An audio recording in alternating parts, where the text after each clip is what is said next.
La emoción de la cuenta atrás. Bueno, Guillermo. Me ha refrenado en el último instante. El otro día estaba hablando con Guillermo porque ya hemos publicado los podcasts y se miró alguno y me decía que no acaba de entender estas introducciones aleatorias que hacemos. Así que ahora estás en una, Guillermo. Es influenciar. Puedes hacernos mejorar radicalmente.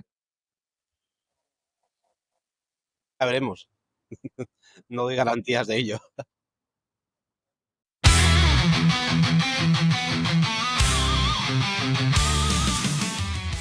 Bueno, preséntate, que al final no sabemos nosotros presentar a nadie y nadie mejor que tú mismo para explicarnos qué nos vas a contar hoy.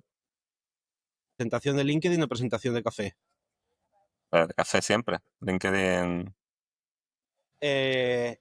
Guillermo Blasco, estudié matemáticas de carrera y nunca hice matemáticas. Por suerte estudié también ingeniería informática y de eso sí que estuve trabajando hasta ahora que ya pues no sé qué pasará, pero cada vez genero más código y escribo menos, thanks to AI. En paralelo, muchos años en universidad dando clase, universidades, en business schools. Me apasiona la formación, aunque nunca ha sido mi actividad principal. Y amante de los gatos, de vez en cuando digo miau, habitualmente digo miau. La sonrisa de Antonio lo delata como algo veraz. Y los últimos años mucho en la ola de la AI, de esta nueva AI 2.0 que está surgiendo. Y en paralelo, pues, por raro que parezca, pues también fabrico velas, lo cual no tiene nada que ver con hacer proyectos de AI, pero me enciende la llama lo mismo. Am, y, y poco más. Yo creo que en el fondo las velas tienen que ver con la AI en el sentido de que te estás preparando para tener una alternativa para cuando Sí, la AI nos quite el trabajo a todos. es como las estrategias de inversión en bolsa para apostar a favor, pero apostar también en contra para Estás mitigar riesgos diversificando, y hacer un diversificando tu hedge. dedicación. Estoy haciendo hedging a nivel de empresa con otra empresa que está desvinculada del progreso de la AI.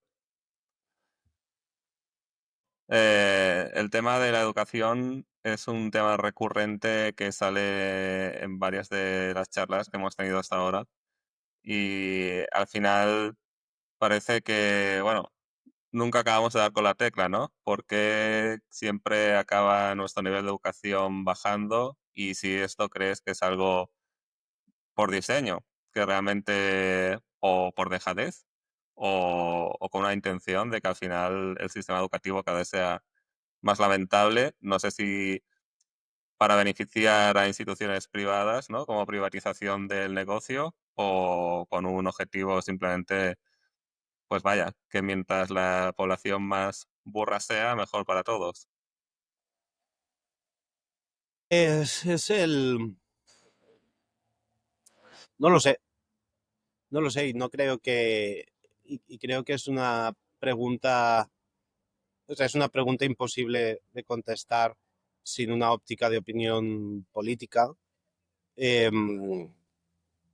Sí que, o sea, lo que sí que tengo una opinión fuerte es que desde siempre, no desde hace los últimos años, ni desde los últimos cambios educativos, sino desde siempre, la educación que viene de instituciones públicas ha de ser una educación complementaria a la educación que cada uno de nosotros hacemos. No solamente la educación de cuando somos adolescentes más pequeños, sino también la educación que tenemos luego en universidad y que centros formativos es una educación más. Entonces, es la educación que nos ofrece ciertas instituciones, pero al igual que no solamente cuentas con el transporte público, sino que también pues, te planteas otras opciones, pues con la educación lo mismo. Entonces, no sé si es mejor o es peor que hace 15 años, que fue cuando comencé a dar clase, 12 años. No tengo la sensación, subjetivamente, no tengo la sensación de que sea peor. Luego, por otro lado, los muchos cambios metodológicos que han habido, desconozco el rigor científico de los cambios metodológicos, si son cambios, naturalmente que son cambios con un origen de opinión política, de cómo ha de ser la educación, pero no sé si están fundamentados en un análisis científico de cuál es la mejor forma en la que podemos aprender y la mejor forma en la que podemos divulgar el aprendizaje. En cualquier caso, lo que recomendaría es utilizarlas, o sea, tener la óptica de que no solamente lo que vamos a aprender a la universidad es lo que vamos a tener que aprender, cada vez importa menos lo que sabemos, importa más lo que podemos llegar a saber y lo que podemos llegar a aprender. Y eso sí que creo que es una reflexión interesante para con los centros educativos, que diría que va sucediendo, pero va sucediendo mucho, diría, por la intuición de los profesores, que es enseñar a aprender en lugar de enseñar cosas concretas, enseñar a aprender mediante cosas concretas, pero que luego todas estas personas, todos estos ciudadanos, pues puedan tener la libertad de aprender lo que necesiten y lo que les apetezca aprender. Yendo directo a la pregunta, no sé si es mejor o peor, no sé si lo están haciendo las instituciones mejor o peor. Lo que sí que estoy seguro es que los jóvenes de hoy tienen más opción, tienen más oportunidades de saber más que lo que yo tenía hace 10 años o hace 20 años, eh, por un mix de cosas, por un mix de que pues, los profesores saben más, porque han tenido más acceso a conocimiento, porque existe Internet, porque ahora existe AI, tenemos muchas más herramientas que aprender. No sé cuánto le atribuiría a los sistemas educativos que hay de ciclos de universidades públicas, universidades privadas, de primaria, de secundaria, no sé cuánto le atribuiría de mérito, pero entre todas esas piezas, eh, yo creo que sí, que sabemos más. Ahora bien, como que siempre tengo la duda de decir que los jóvenes no saben nada, pero también, o sea, lo encuentro siempre un discurso muy injusto. Yo no sé lo que sabía cuando tenía 20 años, no me acuerdo. Yo tengo siempre la sensación, pero tú eres una generación posterior a la nuestra, y las canas nos delatan a Vicente y a mí. Alguna va saliendo. Pero tengo la sensación de que como sistema educativo, el que Vicente y yo disfrutábamos era uno de los que estaba más adaptado al momento en el que vivíamos. Es decir, que de los que más útiles era para ese momento a la gente que lo estaba disfrutando y por tanto creo que fuimos una de las generaciones que al menos en España tuvo una de las mejores educaciones posibles con su contexto. Y estando de acuerdo con todo lo que dices de que ahora hay muchas más posibilidades, creo que ahora también hay muchos más obstáculos para el aprendizaje para la gente joven en el sentido de distracciones. Lo típico que la crítica de siempre de los móviles que están ahí con el Instagram y la dopamina constante y eso ha quitado la capacidad de atención completamente a una generación entera de jóvenes. ¿Qué opinas de eso? ¿Tú como profesor has notado esa falta de capacidad de atención en los alumnos? Sí, por supuesto.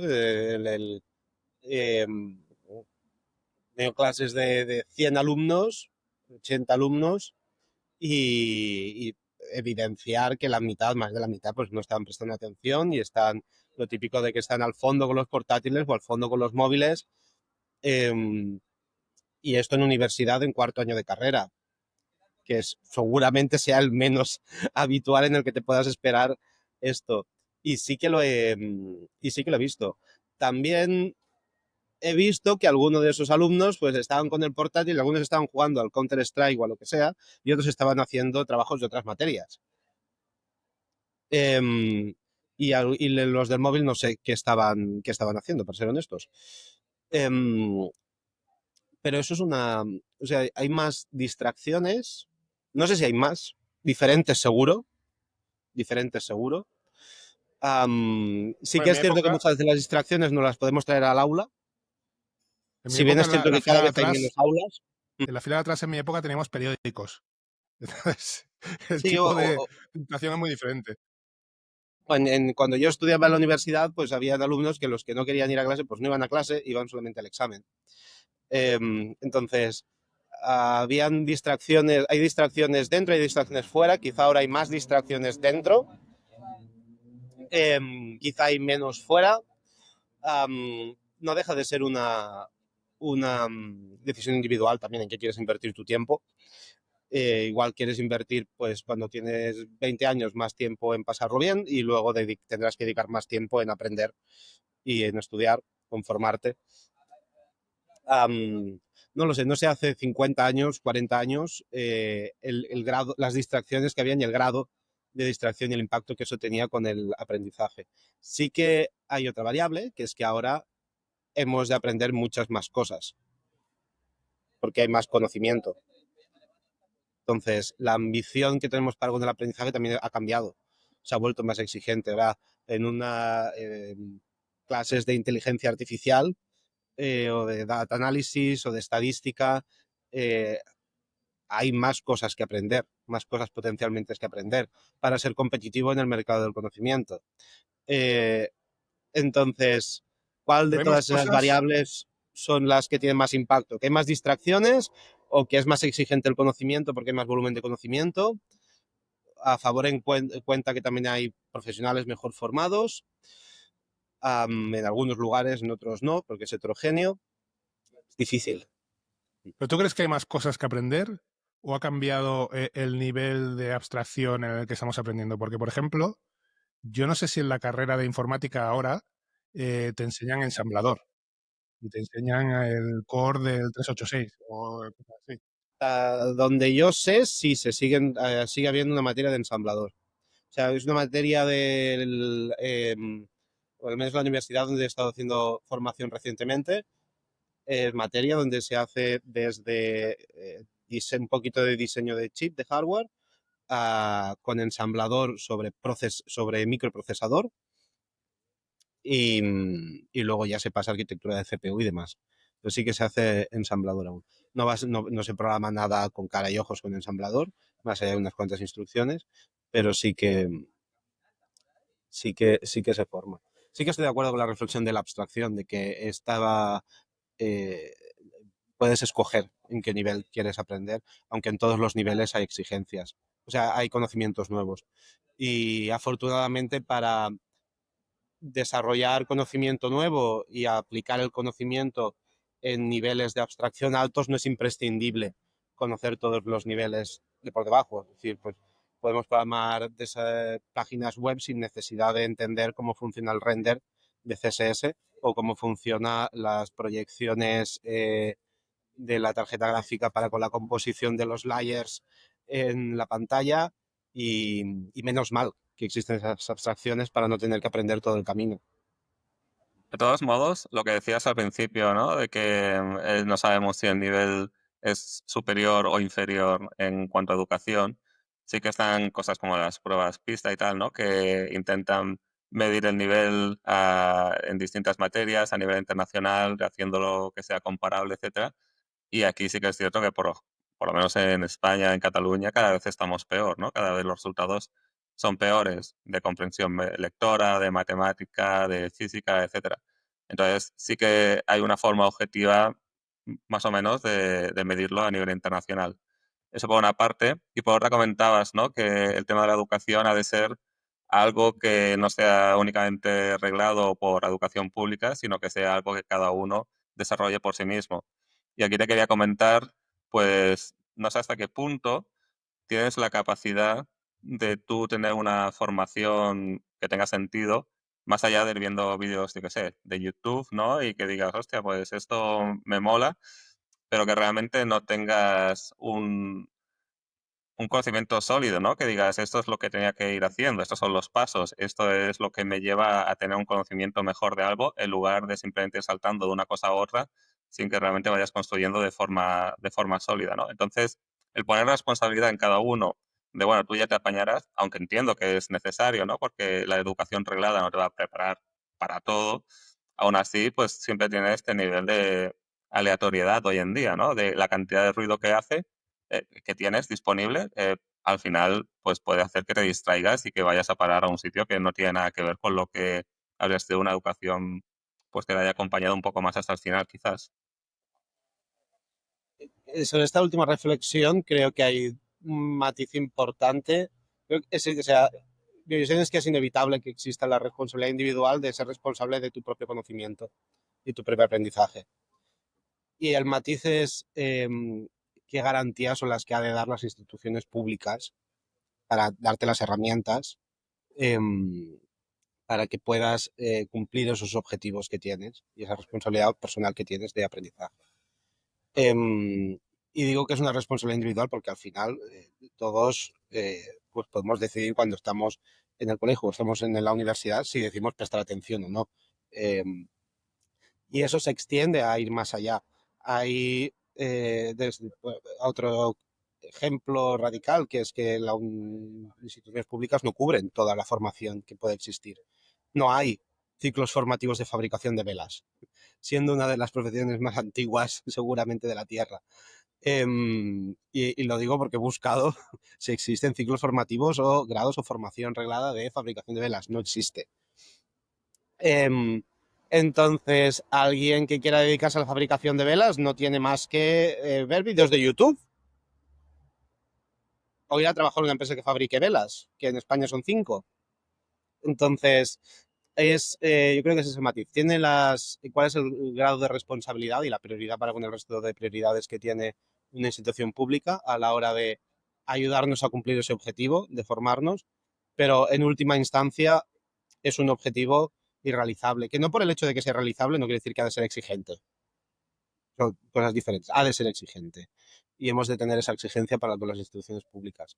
Em, pero en última instancia es una responsabilidad personal de lo que tú quieras invertir, de tu tiempo y de tus recursos para con esa formación. Yendo a...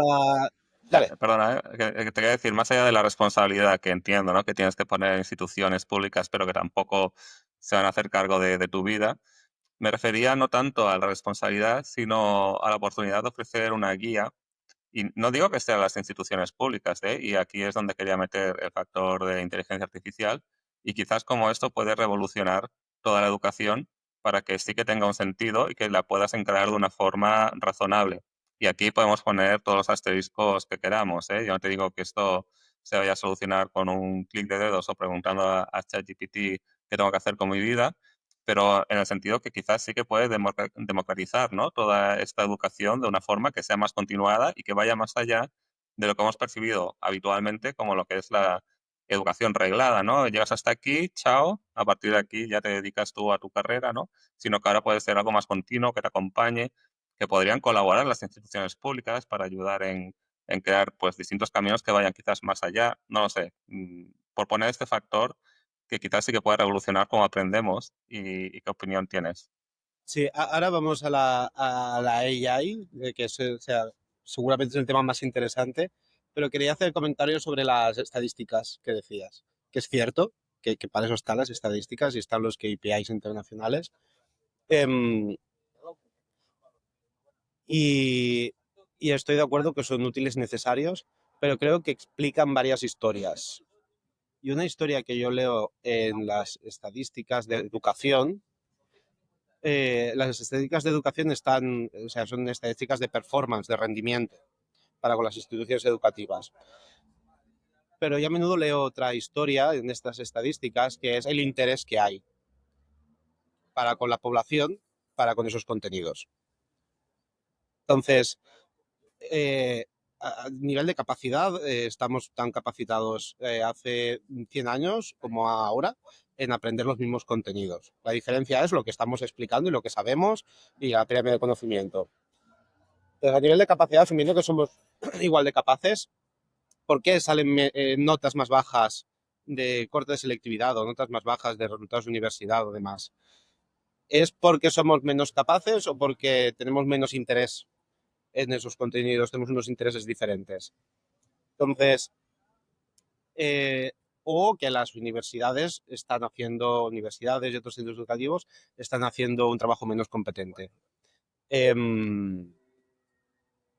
Yo creo que hay un factor relevante en la parte de los intereses, de que hay, y desde hace años, en el sentido de, mismamente en las carreras de informática, uno de los problemas patológicos que ha habido desde prácticamente su concepción es que no están actualizadas para con las tecnologías presentes. Eso genera una desmotivación y genera que, pues como no estoy motivado en aprender lo que me están enseñando tecnologías porque no son tecnologías actualizadas, pues bajan las notas porque estoy aprendiendo tecnologías que no me evalúan, pero que sí que me van a ser útiles laboralmente. Ahí sí que muestra pues, que hay una patología de una falta de actualización de contenido y que eso se expresa en falta de interés y como falta de interés del estudiante de menos notas. Y eso sí que sería algo que concretamente se podría resolver actualizando currículums, que es uno de los problemas sistémicos que tienen muchas carreras en España para con los campos más innovadores. 100% de acuerdo. Ahí sí que hay un problema institucional grave. Que no tiene solución buena tal y como está regulado el marco de las, de los currículums de las carreras y la flexibilidad de renovarlos. O sea, la realidad es que los profesores no tenemos libertad a la hora de qué contenidos hay en las universidades. No hay una libertad al 100%. Hay unos currículums que están publicados y que nos hemos adherir a esos currículums. Hay cierta flexibilidad de los contenidos específicos, pero lo que es el marco de contenido está arreglado. Y no se cambia de un año a otro. Pero saliendo del caso particular también creo que hay una ausencia de interés en algunos de los contenidos específicos que hay y que hay cosas que igual no hace falta que aprendemos. Lo que hablábamos antes, Antonio, de la abstracción, hay niveles de especificidad de conocimiento que seguimos explicando ahora, porque antes era lo más abstracto que había, que quizá ahora no hace falta que enseñemos. Que sí que hemos de explicar que existe, pero no hemos de explicar qué es y cómo funciona. Y el ejemplo que doy, que es de mi campo, que es el de la ecuación de segundo grado. La ecuación de segundo grado, aprendernos la formulita de la ecuación de segundo grado, tiene su gracia y es un dolor de cabeza y no la usas en tu vida. En lugar de aprenderla, más vale aprender la existencia de que existe y existen esos problemas, o si vamos a aprenderla a algún caso aplicado, pero no aprenderla como la aprendemos habitualmente, que esta es la fórmula, vamos a hacer 27 ejercicios durante 2 semanas, tratar de memorizarla y a ver si hay suerte, dentro de 20 años la recordamos. Estaba ayer a la tarde bromeando con otros padres de la guardería y ninguno se acordaba de la ecuación de segundo grado. Solamente uno que trabaja en finanzas. Entonces, y esto vuelve a que hace falta actualizar esos contenidos y que se ajusten a la realidad de la demanda. Pero venga, vamos con ella ahí. Sin estar en desacuerdo, un matiz final, sin estar en desacuerdo con lo que dices de que hay que actualizar currículums, a mí lo que más me preocupa de los resultados PISA es la comprensión lectora, porque creo que es el skill básico que debería darnos la educación, la comprensión lectora, porque es lo que te va a ayudar a moverte en el mundo, al menos en el mundo actual, hasta que la AI quite el texto por completo y sea todo un pinganillo en tu oído. Pero aún así, la comprensión lectora va más allá del simple hecho de leer, sino que es una comprensión de la abstracción del lenguaje en sí, ¿no? Y eso te otorga unas estructuras cerebrales que te facilitan comprender el mundo en sí. Entonces, que eso esté bajando cada vez más, yo creo que está un poco, es parte del origen del desinterés que tú mencionas en otras cosas, ¿no? Porque si no acabo de comprenderlo, tampoco me interesa. Y por poner un poco más de color a lo que dice Antonio, no es solo comprensión lectora, yo casi quitaría la parte de lectora, ¿no? Es comprensión, que es un skill que, como dices, es muy básico y lo que decía Guillermo al principio, ¿no? Es el saber encontrar soluciones a problemas en el momento que los tienes, no simplemente tener un conocimiento que en ese momento recuerdes, ¿no? Porque a lo mejor lo adquiriste incluso, pero lo olvidaste, ¿no? De saber que existe, de saber cómo aplicarlo. Y aquí es donde también quería poner otro factor encima de la mesa, que es el tema de ciertas instituciones privadas que parece que se centran más en estos skills más básicos. Hubo un tiempo que estuve viendo cómo funcionaban algunas instituciones donde llevan los ultramillonarios a sus hijos, ¿no? Y parece que se centran menos en actividad curricular básica o tradicional, sino que se centran más en cosas como debate, en comprensión, en ser capaz de, bueno, pues incluso de dialéctica, ¿no? de ser capaz de negociar, etcétera. Skills que seguramente son más básicos en tu día a día y que les puedes dar más salida que no el recordar, pues eso, la ecuación de segundo grado, sin desmerecer a las matemáticas, ¿eh? Son herramientas, o sea, son herramientas de negociar, comprensión lectora, oratoria, son herramientas. No, no es conocimiento estrictamente. Son herramientas para poder aprender, llegar a más conocimiento y lograr tus objetivos. Es una, es, em, o sea, creo que es algo, una de las cosas más útiles que aprender. No es aprendizaje estrictamente, o sea, no es conocimiento estrictamente, aunque sí que hay conocimiento sobre oratoria, y por supuesto hay conocimiento sobre negociación, y por supuesto hay conocimiento sobre eh, oratoria con falacias, pero son herramientas que, que te permiten adquirir ese conocimiento y esas conexiones. Y de acuerdo, estoy de acuerdo en que son competencias que han estado dejadas muy de lado por parte de instituciones públicas y que luego aprendes o no aprendes, pero muy a menudo la vida te exige que luego las aprendas porque son realidades a las que inevitablemente te has de someter, inevitablemente te has de someter a negociar constantemente con tu pareja o negociar con tu hijo o negociar con el propietario del alquiler donde vives o negociar con el empleador que tienes. Eh, entonces son o te las enseñan con ayuda o las aprendes luego. El problema es aprenderlo cuando las necesitas a sacrificio de las oportunidades que supone el tener que aprender sobre una oportunidad que puede tener un valor para ti el perderlo o ganarla. Y yo creo aquí, por hacer un hincapié en algo, no sé vosotros durante vuestra experiencia profesional o vital, pero yo aquí quizás es donde he notado más diferencia con otros países, donde en otros países, con muchos profesionales con los que he trabajado, quizás a nivel de conocimiento básico los puedas comparar y digas, joder, yo creo que esta gente es posible que ha tenido una formación peor a la que yo he tenido o a gente que yo conozco que ha estudiado conmigo o en mi país ha tenido, ¿no? Porque a lo mejor sacas cierto tema, esto pues no lo vimos o no lo sé, pero a la hora de, digamos, lo que decíamos antes, la dialéctica, la profesionalidad, yo qué sé, hacer presentaciones, el cómo comportarse, el tener otra forma de ser, tener una seguridad en sí mismo y demás, yo creo que cambia muchísimo, ¿no? En el nivel de entorno profesional, porque ves a estas personas y parece que están como un paso delante de ti. Dices, joder, parece que saben lo que hay que hacer, lo que hay que decir, el entorno en el que se mueven, tienen más claro.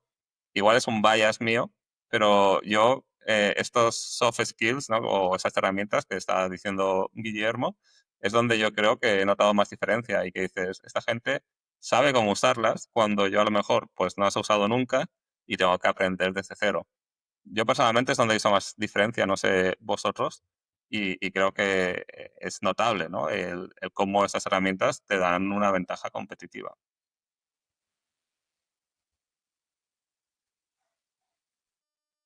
Sí. O sea, te estaba viendo pensar y digo, voy a dejar que desarrolle, No, pero no tengo, o sea, creo que es una reflexión acertada. Creo que hay una gran parte cultural, no solamente estas herramientas son las que se aprenden, las que más se aprenden por verlo y estar en el contexto adecuado. Son las más difíciles de enseñar también, de enseñar en frío. Am, y hay una gran punto cultural, no de ahora, sino de la cultura de los países, que seguramente, que desde luego no vamos a la delantera aquí. También es por ese mismo motivo la que es más difícil de hacer catch-up y recuperar una posición de competitividad. Am, pero no solamente es algo que ves en las instituciones públicas, sino es algo que también te ha de acompañar o conviene que te acompañe luego en el trabajo, te acompañe en reuniones de amistades o te acompañe con la familia y, y tiene un punto muy inspiracional los referentes que tengas de famosos o libros que leas y los autores que te gustan o los podcasters que te gustan, tiene que ver. Entonces, es la batalla que creo que es más difícil. No se soluciona poniendo clases de oratoria, no se soluciona solamente con clases de oratoria. Te diría que Pero a ahí, mí lo dale. que más me ha ayudado profesionalmente, eh, pero de lejos, aparte de el inglés, que es un skill que para nuestra industria es imprescindible si quieres llegar a ciertos niveles. Aparte de eso, lo que más me ha ayudado profesionalmente es el baile. Y me explico. Todos esos skills, soft skills, no los he adquirido en la carrera de informática. Los he adquirido teniendo que enfrentarme al reto de eh, estar en un entorno social, pedirle a bailar a una chica, empezar a poder demostrar mis habilidades en otro sentido, empezar a dar clases de baile, tener que enseñar a un grupo de gente, etcétera, etcétera. Todo eso luego me ha revertido profesionalmente muchos réditos, porque he aprendido a hacer presentaciones, a controlar mis nervios delante de una audiencia grande, a poder analizar las cosas de una manera diferente, porque a mí en el baile me costaba mucho. Había gente que era natural, yo no lo era, y entonces yo podía traducir de manera cerebral lo que estaba recibiendo para luego poder aplicarlo, y eso me ha ayudado a explicarle a gente no técnica conceptos técnicos, etcétera, etcétera. Entonces, creo que hay también esa falta que en otros países, como y si nos vamos a Hollywood lo vemos claramente, ¿no? Esa falta de actividades extracurriculares que te dan una serie de skills que no obtienes a través de la educación. Típicamente es lo que dicen del teatro, que es una gran extraescolar, ¿no? Una gran disciplina por la cual puedes aprender mucho. Y he visto incluso un par de agencias de teatro aquí en Barcelona que ganan dinero formando en empresas precisamente para hacer presentaciones y hacer pitch y hacer exposición en público. En mi caso si el tuyo fue el baile, Antonio, el mío fue la formación, el dar clases, el enfrentarme a tener que presentar, explicar cosas que yo sabía, explicar contenido a 20 desconocidos o a 60 desconocidos y tener que leer en sus caras si lo entendían o no lo entendían y tener que explicarlo pensando en que lo vayan a entender ellos, no que lo vaya a entender yo o que lo vaya a entender un compañero, tener esa empatía, eh, que me expliquen sus problemas y encontrar sus soluciones, pero no la solución que yo le daría, sino la solución que creo que ellos pueden encontrar para su problema.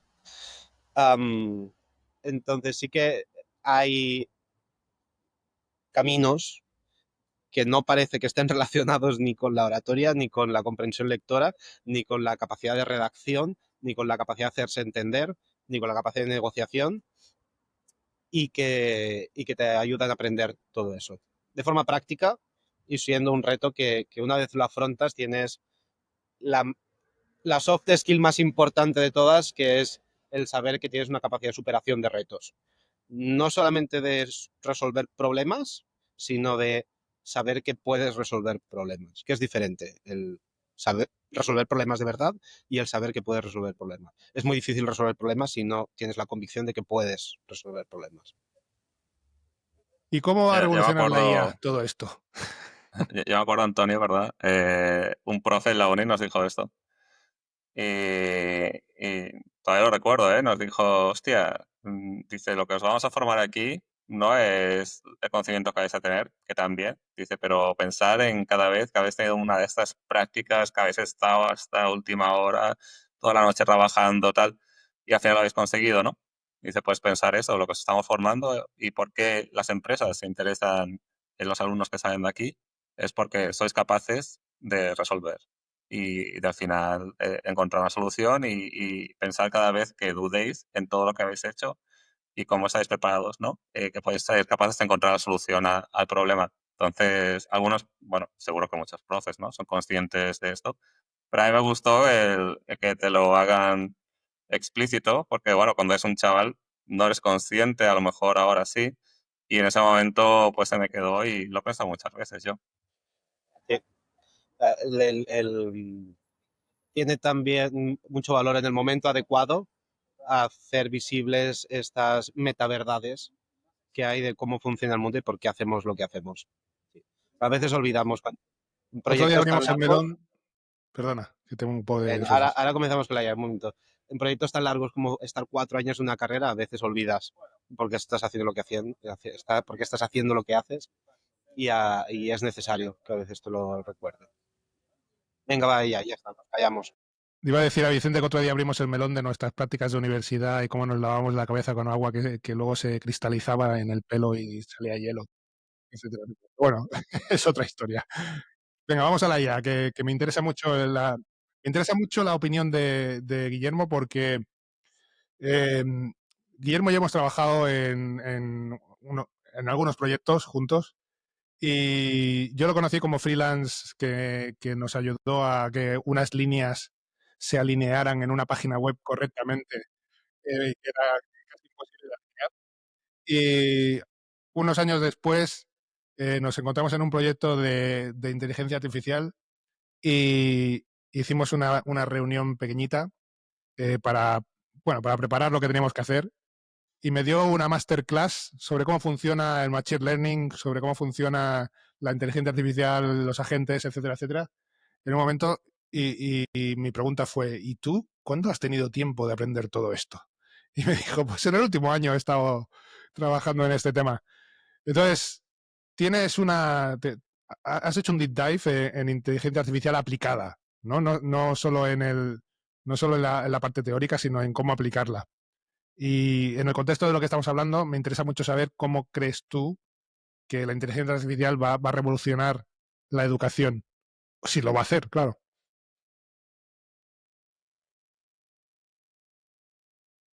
O sea, es inevitable que la vaya a revolucionar.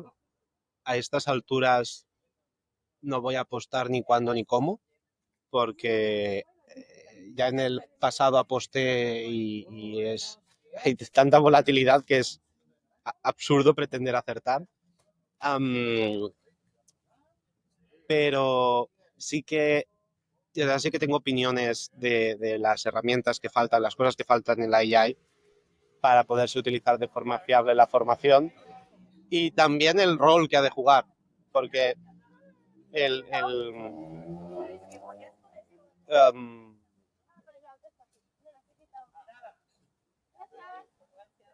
la pregunta más grande que haría en la parte de la formación, que es el elefante en la sala de todas las industrias, es si la AI va a reemplazar a las personas que están formando. En el sector de desarrollo informático, pues era la misma pregunta, si nos va a reemplazar a los developers o no. En el sector de customer support, de atención al cliente, es la pregunta que también hay. En el sector de ventas para empresas es la pregunta que hay. Es algo, nadie quiere hablar, pero todo el mundo quiere hablar, pero dan miedo las respuestas posibles. Eh,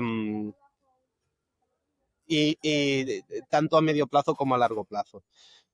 Entonces, creo, sin lugar a dudas, en el caso de la formación es donde la respuesta es más moral, porque hay una parte moral y ética y política en esto, pero creo que las personas tenemos una capacidad de explicar que es que hemos explicado porque lo hemos aprendido de una forma y cada persona lo aprende de una forma diferente. Esa heterogeneidad, creo yo, y esto es una de estas opiniones que igual me debes decir, pero tengo la opinión de que va a ser difícil capturar esta heterogeneidad de cómo hemos aprendido en la inteligencia artificial. Una de las gracias de tener varios profesores en una materia es que le puedes preguntar lo mismo a todos los profesores y cada uno te lo va a contestar diferente. Te va a dar la misma respuesta final, te va a decir que la ecuación de segundo grado es la misma, pero la lógica que va a utilizar para explicártelo y hacértelo entender es diferente. Esa heterogeneidad creo que será difícil de capturar en el LMS. Y por ende creo que, y espero que haya siempre un sitio entre las personas. Y otro punto es que hay muchas personas que les gusta, que tienen como hobby, como lo tengo yo, formar. Entonces, mientras hay alguien que esté dispuesto a invertir su tiempo en formar y en explicar cosas, y haya gente dispuesta a escucharlo, pues seguirá fluyendo. En otros sectores, pues oye, a mí me da más pereza programar que dar clases. Así que estoy más dispuesto a que me reemplace una IA en programación que no en formación. Um, y son como dos motivos fundamentales que creo que va, que va a dar, va a apostar porque siga habiendo personas en la formación. Sin dudar, hay muchas limitaciones que tenemos las personas que la AI no tiene. Yo me canso de que me pregunten lo mismo. Una AI, ChatGPT o Anthropic o Cloud o el que sea, no se cansa de que le preguntes lo mismo, mientras le pagues la cuota mensual. Entonces, hay había momentos en los que yo no podía contestar a las dudas de los alumnos o tenía que quedarme 20 minutos más al final de las clases para explicar y comentar detalles porque había interés de más contenido y demás, y no podía dedicarle 20 minutos más porque tenía que entrar a otra clase o tenía que irme a trabajar. Sin embargo, a una AI sí que puede dedicarle todo el tiempo que necesites y no se cansa. Entonces, hay pros y hay contras. Ahora mismo quizás estoy más interesado en centrarnos en los pros, en las ventajas que podemos capturar y cómo poder resolver el otro debate que es específico de la educación, que es la simetría que está generando de competencia entre alumnado y profesorado, en los típicos de los profesores, los alumnos me hacen las prácticas con ChatGPT. Vale, ¿cómo hacemos entonces que han de aprender ChatGPT? Lo siento, o sea, es una herramienta más, al igual que había que aprender Excel hace 10 años y había que aprender hace 20 años a usar la calculadora, pues hay que aprender a usar ChatGPT o el LLM que sea hoy en día. Entonces, ¿cómo compatibilizamos estas herramientas modernas con seguir aprendiendo cosas? Que sepamos redactar, pero también sepamos usar ChatGPT y que no haya la incomodidad constante de me están haciendo las prácticas con ChatGPT o que me están haciendo las prácticas con el modelo que sea y me siento amenazado porque mi capacidad de evaluar las competencias de mis alumnos no las tengo bajo control, que es una realidad. Y el tema de las alucinaciones y de la información que ya está siendo generada por IA y que puede ser totalmente falsa, porque al final las IAs alucinan y te cuelan cosas por ahí que no tienen ningún sentido. ¿Cómo puede afectar? Porque en el momento en que el profesor ya no... Es la opinión más polémica que voy a poder tener, que es que no me parece tan importante, porque ya existe, los humanos alucinamos constantemente y los profesores cuando formamos también. Pero hay un factor que era la heterogeneidad que acabas de comentar, ¿no? Y puede Exacto. O que sea, un profesor sí que te esté dando, ¿sabes? sí, Y claro, una vez que todo pasa por una LLM, si esto sistemáticamente funciona mal, porque los conocimientos en los que se basa la LLM son falsos, porque estamos llegando a un punto que ya nadie sabe qué es lo correcto y lo que no, ni lo que ha digerido la LLM. Y hay otro factor más a poner encima de esto, que es el control, ¿no? Al final, los guardarraíles que ponen tanto las empresas como los gobiernos, como cualquier tipo de control que pueda existir acerca de la AI, lo que va a hacer es que eso también pueda hacer que las respuestas sean sesgadas. Por lo cual podemos llegar a un punto en que la falta de esta heterogeneidad, el factor humano, el profesor que te hace ver una cosa en un momento dado, ¿no? Si no convive junto con el oráculo que te va a dar todas las respuestas y te va a guiar tu formación durante y después de la universidad, pues estamos entrando en un terreno bastante peligroso, ¿no? Entonces, que sí, que la alucinación en este momento igual no sea tan relevante, pero es la falta de los otros contrapoderes, ¿no? que no me preocupe no quiere decir que no lo reconozca como problema y que no esté interesado en encontrar soluciones para mitigarlo. Pero es un problema que existe en todas las industrias, con todas las personas, porque las personas generamos recuerdos falsos, nos olvidamos de las cosas, creemos que sabemos más de lo que sabemos y siempre y nos podemos simplemente confundir.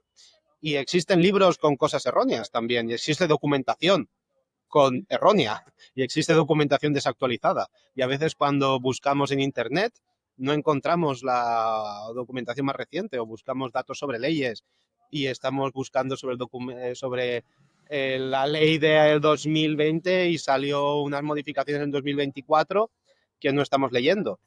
Entonces, es un problema que vemos reflejado en la inteligencia artificial, pero que es un problema que ya estábamos conviviendo con él antes. Claro, es que estábamos tan acostumbrados que como que no, o sea, se le daba la importancia que se le da a otros muchos problemas. Entonces, hay que buscar formas de mitigarlo. Hay que, al igual que el alumno pues le pregunta a un profesor y le pregunta a otro, para poder tener ahí una diversidad de opiniones con la cual hacer un quórum, tener un quórum de opinión con el cual poder él hacerse su verdad y hacerse su conocimiento. Con AI ha de existir lo mismo. Es decir, AI ahora mismo ha de jugar un papel no igual, pero sí complementario, en el cual pues le puedo preguntar la opinión a la AI, le puedo preguntar la opinión al profesor y hacer un compendio de eso. Hemos de reducir drásticamente la cantidad de alucinaciones que hace la AI, por supuesto. O sea, para muchos campos es inaceptable las alucinaciones que hace. Y para educación, yo diría hoy en día que es inaceptable también. No quita que tenga utilidad aún. Y yo creo que se reducirán. O sea, la cantidad de alucinaciones reducirá hoy en día, de hecho, ya se pueden limitar en gran parte. Y quizá es uno de los roles que los profesores hemos de tomar a partir de ahora. Que nosotros podemos colaborar con la inteligencia artificial para darle a los alumnos la inteligencia artificial que creemos que necesitan.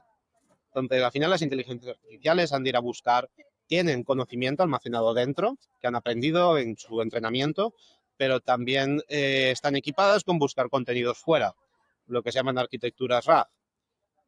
Los profesores podemos hacer una curación de esos contenidos y no hace falta programar nada, puedes hacer un custom GPT con chat GPT y subirle los PDFs de la materia y saber que esos PDFs de la materia eso es contenido veraz y es el contenido de la materia con 25 extras y es mucho más amplio para que los alumnos puedan aprender más y tiene también los contenidos del curso anterior porque igual hay algunos que necesitan aún aprender cosas del curso anterior. Entonces los profesores podemos contribuir en que esas alucinaciones de los LLMs se mitiguen a partir de darles las herramientas a la AI para que ayuden mejor a los alumnos.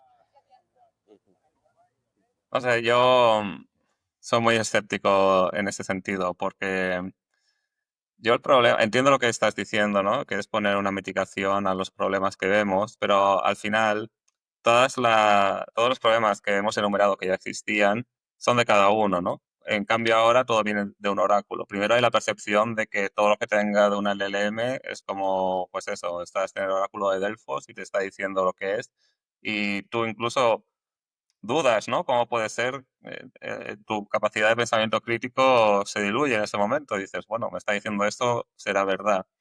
Pero es la generación de todo el contenido que es lo que al final está entrenando a la LLM y que ya no sabes de dónde viene, que gran cantidad de ese contenido es no veraz y gran cantidad de ese contenido está creado explícitamente para que no sea veraz, ¿no? Porque se interesa envenenar la LLM y con fines políticos, por ejemplo, que eso ya está pasando, ¿no?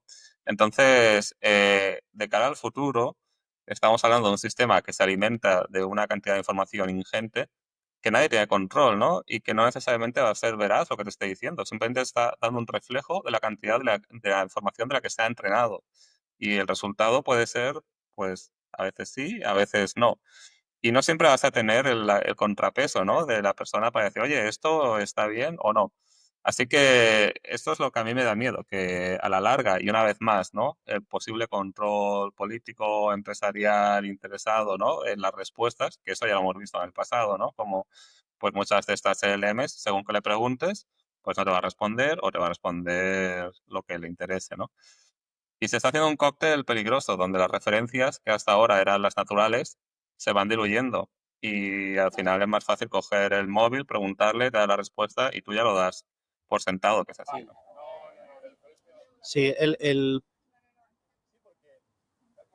Estoy de acuerdo con la crítica de que hay una concentración, al final, el nombre que hemos dicho ahora todo el rato es ChatGPT, porque es lo que conoce la mayor parte de Internet, y ahí sí que hay una concentración de autoridad, y como que todo el mundo va a ChatGPT y es como si hubiese un profesor para todos, y eso es un problema, porque quiere decir que esos sesgos que hay en ese sistema se van a propagar mucho más rápido. Sin embargo, teniendo varios profesores y profesores diferentes para cada materia, es mucho más difícil que esos sesgos que se universalicen, los sesgos, sino que, bueno, pues todo el mundo tendrá sesgos, pero cada uno tendrá los sesgos que escoja en función de la diversidad que vea. Ahí estoy 100% de acuerdo. Y creo que, y creo que la respuesta es porque estamos hablando de sesgos de conocimiento, a menudo, de lo que el modelo sobre todo piensa que es verdad, pero sin embargo no es veraz. Sin entrar en la valoración epistemológica de lo que quiere decir verdad o no para nosotros y lo que realmente o sea, qué es la verdad o qué es un hecho,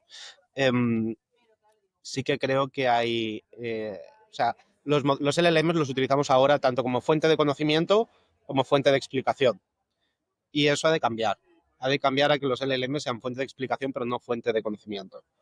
Es algo como lo que antes explicaba por encima, que es, los profesores podemos tener la capacidad de darle conocimiento específico y que los modelos de lenguaje se limiten a buscar conocimiento de una fuente concreta y a parafrasearlo o explicarlo manteniendo esos límites de cuál es el conocimiento en el que está cedido el trabajar.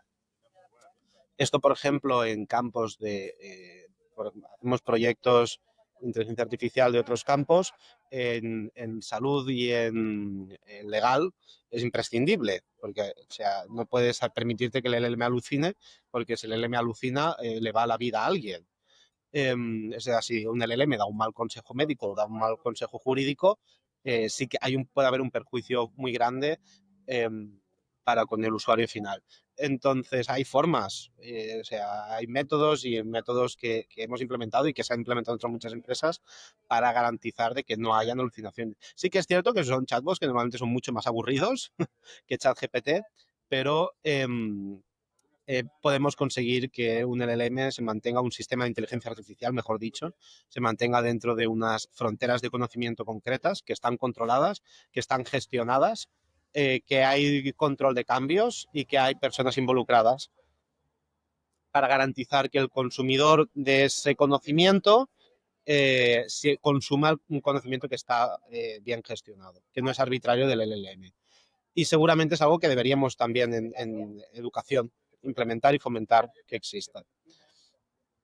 Y que ahora mismo, por la autonomía que tiene el alumno, que es directamente se da a ChatGPT, pues no podemos disfrutar ni ellos ni nosotros de eso. Pero que eventualmente sucederá. Esto responde a un tren más grande, que es que los LLMs dejen de ser bases de conocimiento, apenas son bases de conocimiento estadístico, para que sean bases, o sea, que sean sistemas de razonamiento, capaces de hacer cosas, juntar conocimientos y razonar sobre ese conocimiento, pero que no tengan que saberse la ecuación de segundo grado, sino que puedan identificar que este problema se solucione con una ecuación de segundo grado y se vayan a buscar la ecuación de segundo grado en una base de datos o en un PDF de ecuaciones matemáticas. ¿Qué es lo que hacemos nosotros? Los que no sabemos la ecuación de segundo grado, bueno, yo sí me acuerdo aún, pero cuando no te la sabes, ¿qué haces? Te vas a buscarla a algún lugar. Y cuando la buscas en ese lugar, dices, ah, sí, es verdad, era esta, porque ya te sonaba, la identificas como veraz, porque en su momento ya te creíste que era verdad, y el uso de la palabra me creí que era verdad la hago con énfasis, y entonces la usas. Entonces, de muchos de los comportamientos humanos me gusta reflejarlos en la inteligencia artificial, no en la moderna, sino hacia dónde ha de ir, que es no confiar en lo que recuerdas de memoria. Entonces, la AI, los LLMs no deberían confiar en lo que recuerdan de memoria, porque la memoria falla, la nuestra y la de los LLMs, sino que tengan la capacidad, las herramientas de decir, esto no estoy seguro de esto, voy a buscarlo en una fuente fiable. Ah, sí, esta era la ecuación de segundo grado. Venga, ahora vamos a usarla. Ah, vaya, la ecuación de segundo grado son varias raíces cuadradas y demás, y yo no sé hacer raíces cuadradas memoria. Voy a usar una calculadora. Pues que el LM puede usar una calculadora y no haga el cálculo matemático de memoria porque no lo va a hacer bien tampoco. Entonces, esta otra de las grandes, una de las formas de detectar si el trabajo de matemáticas lo han hecho con ChatGPT o no es simplemente echar los cálculos. ChatGPT hasta hace poco hacía cálculos terriblemente mal y los hizo mejor cuando era capaz de interpretar código y ahora los hace mejor porque el modelo es simplemente más grande, pero aún así no es capaz de hacer cálculos matemáticos complejos por sí solo. Forma de identificar que el trabajo de matemáticas de los alumnos está hecho con ChatGPT. Poner problemas que necesite realmente echar los cálculos en una hoja y ver si el resultado cuadra o no. Y muchas veces no cuadra porque está hecho con ChatGPT y ChatGPT no sabe echar números. En conclusión, al final, la educación se debe basar en dar herramientas tanto a las LLMs como a las personas, que no memoricen los ríos de España, sino que aprendan a mirar en un mapa dónde están esos ríos, ¿no? Venga, Vicente, pasamos a la siguiente sección. ¿Qué te parece? Vamos, yo creo que hoy todo el mundo va a mirar la ecuación de segundo grado. A ver vamos a discutir rápidamente un poco qué ha pasado esta semana a nivel circo. No sé si ha habido algo que te haya llamado a ti la atención, Antonio, que quieras comentar. Yo hice una cosa muy curiosa, que si tenemos tiempo la explico, si no, no tiene mucha importancia, que era ver cuál era el timeline de eventos la administración Trump y en cuando llegó al poder el partido nazi en 1933. Entonces, hay algunas Vamos similitudes fuertes, ¿no? que, bueno, digo, en este punto vamos directo al grano, ¿no? A mí Pero bueno, esta cuenta, semana, ¿qué has visto? antes de que entremos en esto, esta semana lo que me ha llamado la atención es Elon Musk llorando porque le están quemando los concesionarios y los coches. Y diciendo, Turismo, ¿eh? Que te sí, envían sí, sí, te pero es que envían además a él El dice, Salvador. pero es que yo no he hecho nada malo, solo he sido productivo, no sé por qué, no lo entiendo. Y yo pensando, pues yo lo entiendo un poquito, pero bueno. ¿Tú Estoy crees que no lo esperando el día entiende? en el que le salte a Elon Musk el margin call sobre el apalancamiento que tiene de sus acciones en Tesla. Sí, sí, porque además la inversión de Twitter la hizo gracias a ese apalancamiento, sí. Bueno, está Bueno, diciendo entonces, a los empleados que no vendan. compáranos a Trump con Hitler. ¿Cómo va esa comparación? Cuéntanos. Bueno, no la hice yo, por supuesto, ¿no? Lo puse en Anthropic, creo, ¿no? Y entonces empezó a dar algunos paralelos, ¿no? Y dice, consolidación de poder. Dice, bueno, las dos han pasado todas las órdenes legislativas muy rápidas, ¿no? Las órdenes ejecutivas. En este caso estuve viendo que había llegado Trump el primero a las 100 órdenes ejecutivas firmadas en esos 2 meses, ¿no? Con mucha diferencia respecto a otros presidentes de Estados Unidos. Lo siguiente era lo de atacar a los grupos marginados, ¿no? Que bueno, en este caso es bastante explícito, esto ya viene de largo, pero aquí había un factor que luego lo vi en las noticias, ¿no? Y hablaba respecto a declarar el estado de emergencia. Y hay gente que está diciendo que lo va a declarar para el día 20 de abril, que esto es especulación máxima, ¿no? Pero basado en el tema de la crisis con el borde, bueno, con la frontera sur. Entonces, bueno, que igual salen las tropas en Estados Unidos. Esto habrá que verlo. El tema de cargarse a las instituciones, esto sí que es lo que más me llamó la atención, ¿no? Porque ya salió diciendo que los jueces, pues que no los había elegido nadie, que el SIC lo había elegido mucha gente y que, bueno, pues que tenía que hacer lo que él quisiera, básicamente. Pero ya hacerlo tan público y ponerlo, digamos, en el escenario, bueno, ponerlo a la palestra, ¿no? Pues esto a mí sí que me ha dado bastante, ¿sabes? Me ha dado en la espalda, se me han puesto los pelos de punta. Trump es un tío que las instituciones se las pasa por ahí y que tiene una gran admiración por los grandes líderes autoritarios del mundo. Y de ahí yo creo que tiene una admiración brutal por Putin, que tiene una admiración Putin. incluso por Kim Jong-un de Corea del Norte, y que el combo de su falta de preparación a nivel general, de conocimientos, de cómo funciona la política, la diplomacia, etcétera, sumado a su narcisismo rozando lo psicopático. Y añadiéndole su admiración por las grandes figuras autoritarias de la geopolítica mundial, el resultado es lo que estamos viendo, ¿no? Que está intentando otorgarse la autoridad última e incluso se está saltando algunas órdenes judiciales en Estados Unidos. Pero es eso, ya lo pone en duda, ¿no? Y de hecho, pues todos los departamentos que, digamos, tendrían que estar de acuerdo con él de cara a un posible, pues, mandato de estado de emergencia o algo así, pues ya los tiene en el bolsillo. Al final todos son yes men que tiene ahí puestos y se acabó, ¿no? Y es un poco lo que está haciendo. Entonces, por ejemplo, cuando comparaba en este caso con la Alemania nazi, dice, bueno, en 6 meses ya no existía, solo existía un partido político, ¿no? En Estados Unidos todavía no estamos ahí, pero hostia, el proyecto 2025 este decía, ¿no? De tomar control de las agencias gubernamentales críticas, que ya lo está tomando, ya está poniendo en duda el poder jurídico. Entonces yo ya no veo tan descabellado que llega un momento que se pase la Constitución por el arco del triunfo y luego coja y diga, bueno, es que los jueces corruptos, no sé qué, nos intentan tal, eso es un estado de emergencia. Al final lo que va creando es una confusión y un miedo constante para que cuando llegue el momento justificar sus actos, ¿no? Pero claro, que un presidente coja y de forma arbitraria, pues ya empieza a decir ahora, ¿no? Que si quemas un coche, pues resulta que si es un Tesla es un acto de terrorismo doméstico y que te envíen al Guantánamo de turno, que ahora es El Salvador, incluso en este caso con ciudadanos de Estados Unidos, ¿no? Que dice, bueno, aquí habrá algún juez que tenga algo que decir.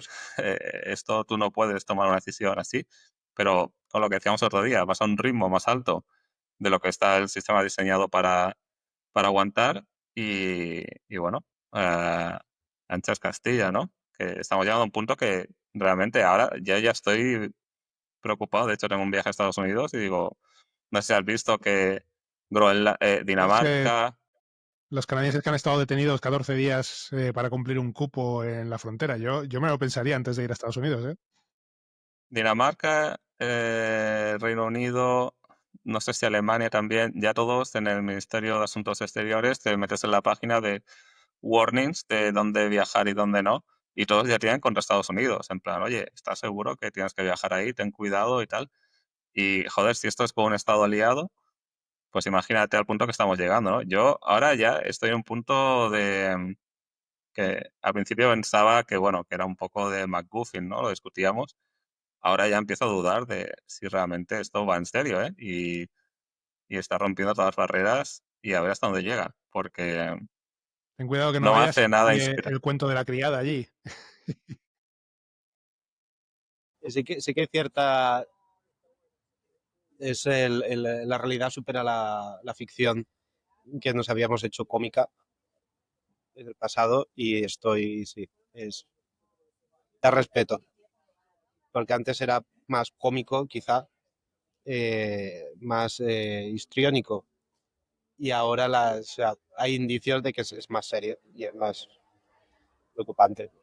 Para mí el mayor indicador de lo que comentabas, Vicente, es en esa analogía entre ambas épocas, la presente y la de los 30, es lo feliz que está la extrema derecha radical americana para con el presidente que tienen. El presidente y el copresidente que tienen. Entonces, esa felicidad que expresan en redes sociales, pues es también indicativo que no llevan naturalmente el símbolo original de los nazis, pero sí llevan otros símbolos que también eran originales de los nazis. Estos grupos que están tan contentos con el presidente de Estados Unidos. Bueno, teniendo en cuenta que los nazis se inspiraron mucho en el sistema americano para su propio sistema de apartheid, ¿no? Porque ellos veían el apartheid americano como incluso demasiado que se pasaban, ¿no? Y entonces dijeron, bueno, es que los americanos son demasiado extremistas, nosotros vamos a aplicarlo de otra manera más racional, ¿no? Entonces, eh, parece que está haciendo el círculo completo la historia y llegando a un punto en el que vuelve el Estados Unidos de la esclavitud y de los años no, no, 30. Un factor que yo siempre pienso es, y ahora, sobre todo ahora que se está viendo todo el tema de la quema de Teslas y que incluso republicanos en los town halls que están teniendo, hay mucha gente que ha votado a Trump y está echando a gritos a los representantes republicanos de esos town halls. Un factor muy a tener en cuenta es que Estados Unidos es uno de los, si no el país, más con los civiles más armados de todo el globo. Y esta situación yo no creo que se diera en la Alemania nazi, ¿no? Que cada ciudadano tuviera 2 o 3 armas en su casa. Y esta polarización de la política interna, ya no te hablo de la exterior, porque la exterior está claro que a todos nos está dando yuyu, pero en el interior, ¿cuál puede ser el resultado de esta polarización? ¿Una nueva guerra civil en Estados Unidos? ¿Cuál sería las consecuencias de eso? Yo creo que vamos más por el camino de represión salvaje, de que no que haya una guerra civil al uso, ¿no? Donde haya dos bandos enfrentados. Yo creo que la dispersión interna es demasiado granular y que tampoco hay líderes fuertes como en dos partes que llevan a una confrontación. En este caso, yo veo más, pues intento a lo mejor, pues yo qué sé, es que no sé lo que puede llegar a pasar, ¿no? Pero intento como de derrocar instituciones, un poco lo que hizo Trump, de hecho, en su día, ¿no? En la toma de posesión de Biden y una represión, pues lo que decíamos, ¿no? Que vaya a un estado marcial o algo así. No sé si a nivel, pues, en todo el país, ¿no? Pero sí que en zonas localizadas. Al final vamos a un autoritarismo represivo, pero tanto como una guerra interna, yo no creo que pueda pasar, no lo sé. Pues no lo sé. Yo creo que como dice, como dicen habitualmente, estamos viviendo momentos muy interesantes. Pero no sé si me interesa vivir estos momentos y me gustaría que no fueran tan interesantes. Estaría mejor verlo en Netflix directamente, en lugar de la vida real, sí. Es lo que decía yo antes, del cuento de la criada. Como ficción está muy chulo de explorar, pero verlo implementar poco a poco es... Porque, de hecho, la Agenda 2025 está lo de ilegalizar la pornografía, que me parece ya ese paso hacia... No me acuerdo cómo se llama el país que generaban los del cuento de la criada, pero bueno, me parece un paso hacia en esa dirección, ¿no? Y la antagonización con Canadá y que la gente se está yendo a Canadá desde Estados Unidos, que ya parece que son los refugiados de la serie, como decía antes, da yuyo. Bueno, pues nos estamos yendo de la hora, Vicente. Bueno, ¿Te parece si nos saltamos sí, sí. Yo creo que, exacto, es lo que te iba a decir. Lo que no me gustaría irme sin antes una recomendación de Guillermo de alguna cosa para leer que crea Pero vamos interesante. antes de que nos recomiendes, Guillermo, explícanos un poco lo de las velas. ¿Cómo surgió todo este tema de ponerte a hacer velas? No, me vi sumido a ello involuntariamente.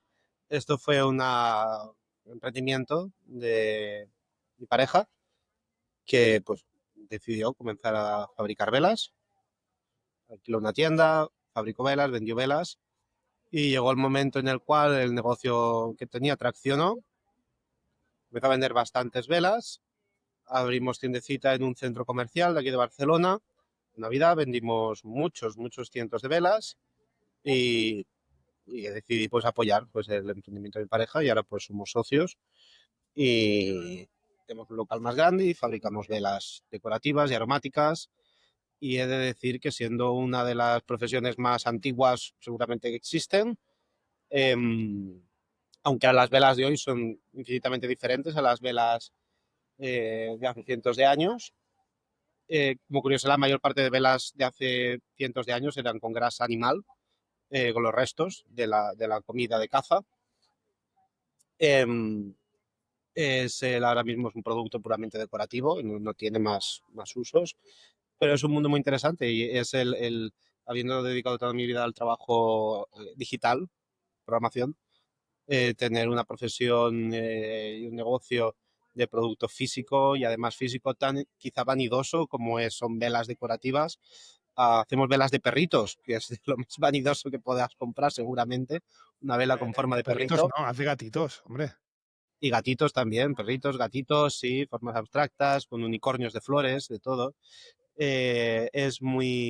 Hay un punto de conexión muy antropológico a la hora de hacer cosas con las manos, fabricar cosas con las manos, que contrasta mucho con el hacer cosas en el mundo digital. Es algo que recomendaría a todo el mundo, sobre todo los que son profesionales del sector digital, de que solamente trabajan con el portátil, de tener alguna afición o algún hobby o algún emprendimiento, lo que sea, de algo de fabricar con las manos. Siente muy natural, muy humano. Venga, siguiendo con las recomendaciones, lo que decía Vicente, recomiéndanos algo para leer o para escuchar, o ambas cosas. Pero recomiendo una infinidad de libros, pero la mayor recomendación sobre libros que puedo recomendar es escribir un libro, que todo el mundo intente escribir un libro. No hace falta publicarlo ni nada. Yo he escrito 2 o 3 libros, ninguno publicado, y es de las mayores aventuras que una persona puede hacer intelectualmente y creativamente. ¿Pero se lo pedimos a ChatGPT o lo hacemos nosotros? Yo probaría hacerlo también con ChatGPT. Yo los que escribí el último fue hace más de 4 años, en aquel momento no existía ChatGPT, pero sin lugar a dudas, algunos de los que he estado intentando escribir me he apoyado en ChatGPT. Es una aventura muy personal, autoexploratoria, muy bonita el escribir un libro. Y a la hora de recomendar un libro, que ahora quizá pues está teniendo cierto impacto lo que aprendí de ese libro. Además es de un autor muy contemporáneo para con la conversación anterior de Estados Unidos, que es el libro de Zero to One de Peter Thiel. No hemos hablado de Peter Thiel hablando de Estados Unidos, pero sin lugar a dudas es otro de los personajes que está en cuarta línea en el movimiento político de Donald Trump. Zero to One es un libro que a mí me ayudó mucho en su momento a entender cómo llevar un emprendimiento, una empresa, las velocidades que puedes tener, y es muy pragmático. Es un libro inspirado en una de sus clases que hacía en máster en Stanford y que un alumno suyo redactó tomando notas, y es un libro muy pragmático basado en conocimiento práctico. No recomiendo leer ahora nada de Peter Thiel, pero el de hace 15 años sí que lo podía recomendar más que el de ahora, sin lugar a dudas. Genial. Pues lo tengo ahí, lo tengo en el Kindle y creo que lo leí a los 5% y nunca lo acabé, así que quizá es la oportunidad para acabármelo ya de leer. Y venga, recomiéndanos algo de música. Música. También recomiendo, en lugar de escuchar música, probar a componer música. O sea, eso ya es más complicado. No, es divertido. De adolescente lo hice alguna cosa entretenida. No, música, si te soy completamente honesto, toda la música que escucho es lo-fi de un bucle de YouTube Music. Ahora mismo mi autoevaluación que hago crítica de mi estilo musical o sea, me daría un suspenso enorme. Entonces, cualquier recomendación que pueda hacer de música no la probaría yo mismo. Así que con todo o sea, me abstengo radicalmente. Fair enough. No hay problema. Pues mil gracias a Guillermo por acompañarnos hoy. Muy interesante todo lo que hemos discutido. Seguro que volvemos en un futuro a seguir esta charla. Y bueno, lo vamos a dejar hoy aquí. Así que bueno, cuidaos. Adiós, gracias.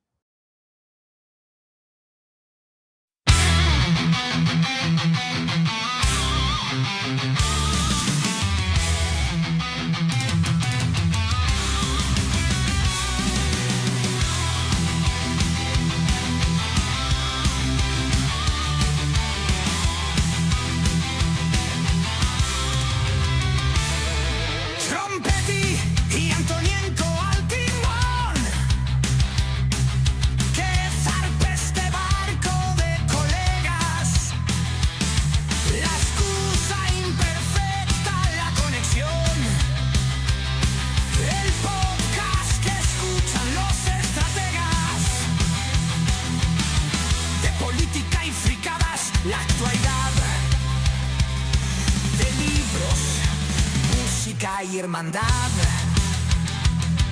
Con amigos